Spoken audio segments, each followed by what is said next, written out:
L'une des choses les plus courantes que je vois quand je m'assois et que je fais un plan d'affaires avec quelqu'un, j'entends souvent les gens dire « Je veux devenir millionnaire. Et je veux l'être à tel âge. » Je dis super. Et de nos jours, si vous voulez écrire un livre qui va bien se vendre, allez écrire un livre avec le mot millionnaire dans le titre. Votre livre va probablement bien se vendre. Vous avez ici le millionnaire en 1 minute, l'effet milliardaire autodidacte, pensé comme un milliardaire par Donald Trump. Secret d'un esprit millionnaire et secret du millionnaire club. Je veux dire, j'en ai tellement que je peux passer en revue. Il y a tellement de livres sur comment devenir millionnaire. Tout le monde veut devenir millionnaire. Et je pense que bien souvent, comme dans le sport, pensez au sport.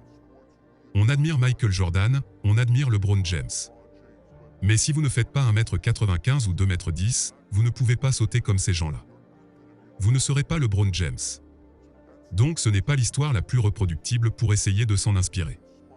On peut les respecter et les admirer, mais ce n'est pas quelque chose dans lequel on peut se retrouver et ça peut être intimidant parfois. Donc beaucoup d'entre nous comme moi-même à l'époque, verront des gens comme Elon Musk ou Mark Zuckerberg, et se disent qu'ils ne peuvent jamais être comme Zuckerberg. Je ne pourrai jamais penser comme Elon Musk. La technique que je vais vous donner, c'est quelque chose de reproductible. Stephen Curry ne mesure que 1m88 pour 84 kg. Il ne fait pas de dunk à 360 degrés, mais il s'entraîne énormément. La formule que je veux couvrir est plus une manière duplicable de devenir un Stephen Curry ou un Sam Walton, le patron de Walmart ou quelque chose qui est reproductible. C'est ce que je vais couvrir avec vous ici aujourd'hui. Voici ce qu'il faut vraiment pour devenir millionnaire, et j'appelle ça la règle des 2, 5, 10, 20, 30, 40.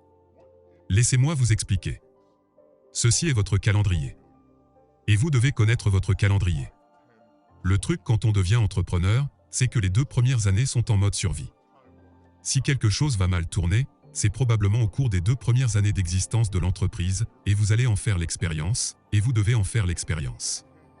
Ce sont les 2 premières années de l'entreprise. En 5 ans, si vous suivez la formule dont je parle, vous avez une chance d'atteindre un revenu d'1/4 à $1/2 million en 5 ans. Dans 10 ans, vous devriez atteindre un revenu de $1 million. Si vous suivez la formule dont je parle, vous aurez $1 million en revenus. Puis 20 ans 10 millions, 30 ans 100 millions, 40 ans 11 milliards. Mais la formule est une formule qui est reproductible pour tout le monde. Alors commençons par la formule. Vous avez besoin de 4 éléments qui doivent être en votre faveur. Parfois j'entends beaucoup de gens, quand vous faites une interview avec un millionnaire ou un milliardaire.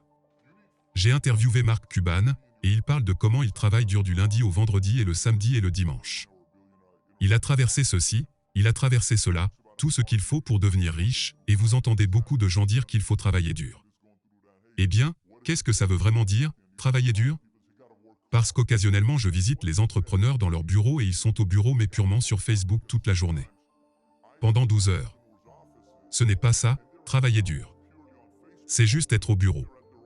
Je parle de travail pur, c'est-à-dire que si vous êtes dans la vente, soit vous répondez au téléphone, soit vous êtes sur le terrain en train de faire du porte-à-porte ou de rencontrer des gens, soit vous avez des gens assis devant vous ou vous êtes à la table de la cuisine en train de vendre quelque chose, mais vous êtes constamment sur l'offensif. Il n'y a pas un temps de repos. Alors parlons de l'éthique de travail. Il y a 3 niveaux. Le niveau 1 est celui du temps partiel. Si vous travaillez 40 heures par semaine en tant qu'entrepreneur, pour moi, vous êtes à temps partiel. Je sais que dans le monde du travail, si vous travaillez 35 heures, vous êtes à temps plein.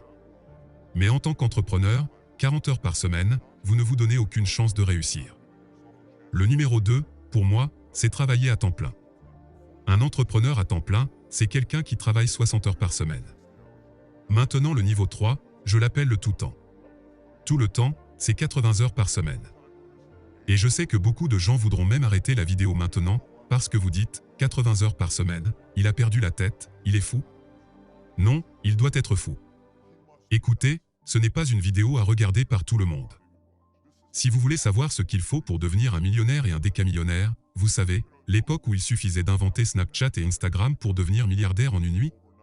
Ça, ce sont des anomalies. Ce n'est pas duplicable, si vous vous efforcez seulement pour cela, vous serez cette personne qui aura bientôt 60 ans et qui essaie toujours de créer quelque chose difficilement reproductible. Moi je vous parle d'un système duplicable.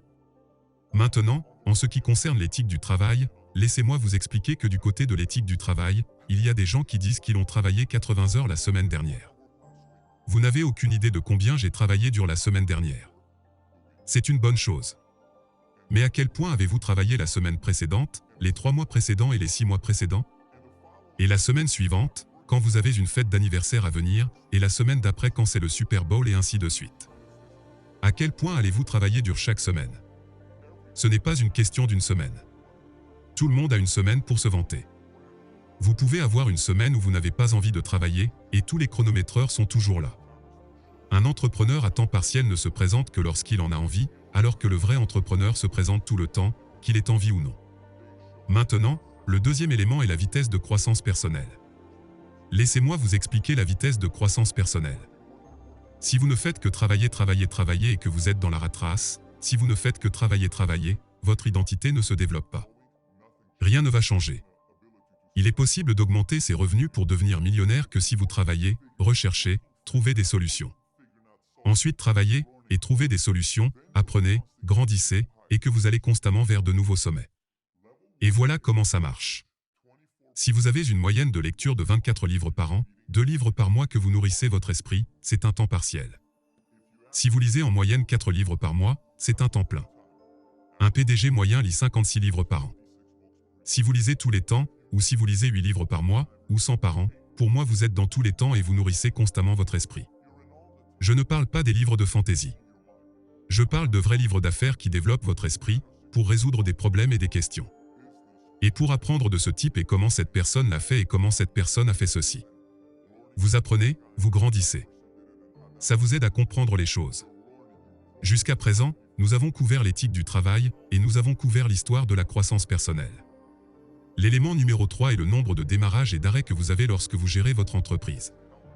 Vous entendez rarement parler de ça. Écoutez, je ne suis de loin pas le gars le plus intelligent. Je ne suis pas le gars le plus talentueux. Je ne viens pas d'une famille de riches. Mon père était caissier dans un magasin à Inglewood. J'étais un gamin à 1,8 GPA, je suis allé à l'armée. Ce n'est pas un produit de « je suis censé faire ce que je fais et diriger une entreprise à plusieurs millions et faire ce que nous faisons aujourd'hui ». Je ne suis pas censé être là où je suis en ce moment. J'étais destiné à être statique. C'est ce que je suis censé être. Mais je regardais beaucoup de mes concurrents qui sont plus brillants que moi, meilleur diplôme, meilleure famille, meilleur marché, meilleure éducation. Ils savent très bien jouer au golf dès leur plus jeune âge, ce qui leur permet d'avoir un réseau de contacts. Et leur score était très bon, tout ça. Mais ils avaient un défi que personne ne voit. Vous ne le voyez pas. On ne le visualise pas. C'est quelque chose que personne ne voit jamais. Laissez-moi vous expliquer ce que c'est. Un travailleur à temps partiel a typiquement 2 à 4 reculs et distractions par an. Laissez-moi vous expliquer ce que cela signifie. Cela peut sembler un peu froid, et certaines personnes peuvent dire « Eh bien, c'est absolument froid, tu ne dois pas penser comme ça ». Un travailleur à temps partiel a 2 à 4 distractions par an. Ça peut être une faillite qui le fait reculer de 2 mois. Cela pourrait être une rupture. Pour se remettre d'une rupture, il faut 6 mois. Ça peut être la perte d'un être cher, une relation qui n'a pas fonctionné, quelque chose qui leur arrive. Ils sont dévastés pendant bien trop longtemps. Pour un employé à temps partiel, c'est 2 à 4 reculs et distractions par an. Pour les entrepreneurs à temps plein, c'est une seule distraction par an. Ils ont leur affaire, tout va bien et boum, quelque chose arrive. Ils sont partis pour 6 semaines. Maintenant ils doivent repartir et recommencer l'élan, parce qu'ils ne savent pas comment gérer les distractions. Ils ne savent pas très bien gérer les distractions. Ils accordent trop d'attention aux distractions, et ils ont beaucoup trop de revers. Ils ne sont pas en mesure de vivre l'expérience dans son intégralité. Le numéro 3 est l'entrepreneur qui travaille tous les temps. Pour moi, c'est quelqu'un qui subit un échec majeur tous les 5 à 10 ans. Personne n'est parfait. Tout le monde va connaître des échecs. Divorce, santé, famille, des choses vont se produire. Pour certains, cela peut être un divorce. Pour d'autres, ce sera autre chose. Pour les uns, il peut s'agir d'une question financière, pour les autres, ce sera une question de famille, tout le monde y sera confronté. La façon dont vous réagissez à cela va dicter vos chances de pouvoir devenir millionnaire ou décamillionnaire, quel que soit votre objectif. Donc c'est le nombre de démarrages et d'arrêts que vous avez. Le numéro 4, pour moi c'est le nombre d'industries. Un employé à temps partiel change d'industrie aussi rapidement qu'un jeune de 18 ans change de petit ami ou de petite amie. C'est juste une nouvelle industrie encore et encore. Vous parlez d'un travailleur à temps partiel qui change d'industrie tous les 2 à 4 ans. L'immobilier n'a pas marché, je vais faire ça, ceci n'a pas marché, je vais aller faire ça, cela n'a pas marché, je vais passer par là. Les gens à temps plein changent d'industrie tous les 5 à 10 ans. C'est trop ennuyeux pour moi, je vais aller dans une autre industrie. Et ensuite ils resteront concentrés pendant 10 ans. Ils atteignent un certain niveau et puis boum, ils repartent et ils ne comprennent jamais ce qu'est leur capacité s'ils restent plus longtemps dans le coin. L'entrepreneur qui travaille tout le temps reste 20 à 40 ans dans une seule industrie. Laissez-moi vous expliquer. Jeff Bezos était dans une industrie. Berkshire Hathaway, ils se sont lancés dans un seul secteur et ont commencé avec une mentalité de tout le temps. Leurs entreprises valent aujourd'hui environ 326 milliards de dollars. Leurs réunions annuelles d'actionnaires ont lieu le 30 avril. 40 à 50 000 personnes s'y rendent et je pense que c'est à Omaha ou quelque part par là. Ils se présentent et ils ne sont jamais entrés dans le secteur de la technologie. Ils sont restés fidèles à leur philosophie. Ils s'en tenaient à l'assurance. Tout le monde les traitait d'ennuyeux, tout le monde les a qualifiés de ce genre de choses. Mais Charlie Munger vaut 1 à 2 milliards de dollars et Warren Buffett 40 à 70 milliards, selon le jour et l'année où vous regardez cette vidéo. Ils se sont tenus à une seule industrie, peu importe l'industrie. Maintenant, certaines personnes diront aussi, j'ai l'impression que je dois créer une entreprise pour avoir une chance de devenir millionnaire. Oui, tu dois être un entrepreneur, c'est sûr, il faut être un entrepreneur. Mais un entrepreneur peut aussi être quelqu'un qui s'associe à l'entreprise et augmente sa propre valeur. Et finalement, il devient un cadre, une voix, un président, un PDG, qui que ce soit. Je veux dire, Steve Ballmer est un bon exemple. Microsoft a commencé en 1976. Il a commencé avec Microsoft en 1980. Il a augmenté sa valeur grâce à ce qu'il a porté à la table avec Bill Gates et Microsoft. Finalement, il vaut 22 milliards de dollars et possède les Clippers. Il s'est éclaté, il finit par devenir PDG après Bill Gates, et il n'était pas le fondateur de Microsoft, mais c'était quelqu'un qui se positionnait bien, qui travaillait très dur. Il était un homme de valeur, il a choisi une industrie. Il a lu les livres pour découvrir qu'il était un excellent étudiant. Il n'avait pas beaucoup de distractions. Il continuait à se présenter au travail. Alors maintenant, quelles conditions, quels éléments intangibles doivent être de votre côté? J'ai écrit tous ces trucs cette semaine. Quelqu'un pourrait dire, et si vous faites tout ça, il y a moyen que ça peut encore mal tourner. Oui, bien sûr que ça peut, laissez-moi vous expliquer. Si c'est seulement un désir pour vous de devenir millionnaire et que ce n'est pas une obligation, vous n'allez pas le devenir. Personne ne devient millionnaire en voulant devenir millionnaire. Tout le monde veut devenir millionnaire. Mais pour quelques-uns, c'est une obligation. Si c'est une obligation, vous le ferez. Règle suivante, la concentration qui est un élément intangible, la façon dont vous restez concentré est importante. L'ambition et le désir ne s'enseignent pas. Aucune vidéo au monde ne vous donnera l'ambition et le désir. La seule chose qui va vous donner de l'ambition et du désir, c'est vous. Vous, ici, juste là. Voulez-vous vraiment que cela devienne une réalité? Ensuite, le positionnement. L'équité, est-ce que vous vous positionnez dans une entreprise que vous pouvez éventuellement en posséder une partie? Êtes-vous dans une position où vous pouvez augmenter votre valeur et posséder une partie de l'entreprise? Le mariage, qui vous choisissez comme partenaire est très important. La façon dont vous le choisissez peut ne pas fonctionner la première fois, la deuxième fois, mais vous devez être bon sur la façon dont vous choisissez la personne.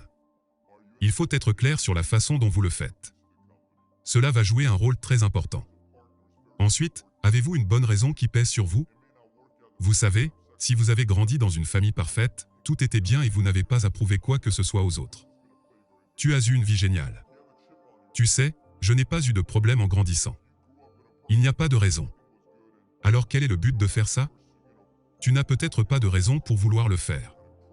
Ce n'est peut-être pas si important pour vous. Michael Jordan avait une raison, Bezos avait une raison, Steve Jobs avait une raison. Ces gars-là ont une raison. Est-ce qu'il y a une bonne raison qui pèse sur vous? Ensuite, vous devez savoir qui est votre ennemi. Contre qui essayez-vous de rivaliser? Est-ce quelqu'un à qui vous voulez donner raison ou prouver qu'il a tort? Peut-être que tes parents ont fait tellement de sacrifices que tu veux prouver que la décision qu'ils ont prise était la bonne? Peut-être que papa et maman ne croient pas en toi. Peut-être qu'un membre de ta famille ne croit pas en toi, peut-être qu'une ex-femme, un ex-mari, un ex-petit ami, une ex-petite amie ne croient pas en toi. Tu dois prouver à quelqu'un, peut-être toi-même, l'homme dans le miroir. Tu dois prouver à cette personne qu'elle a raison ou tort. Est-ce que tu vas faire ça?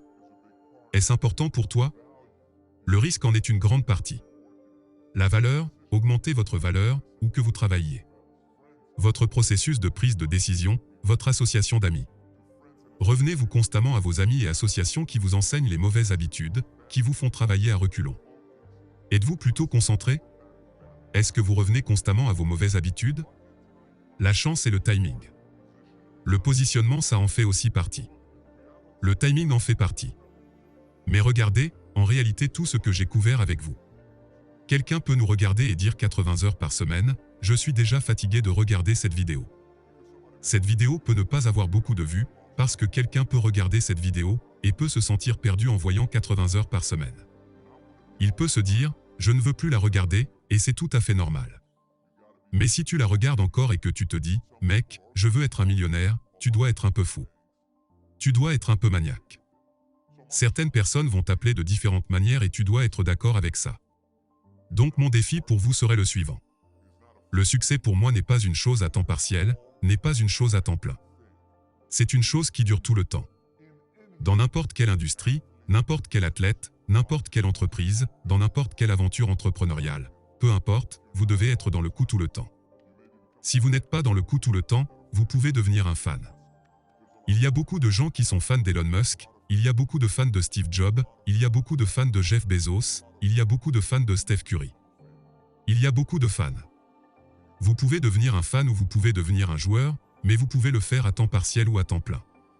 Il faut être là tout le temps.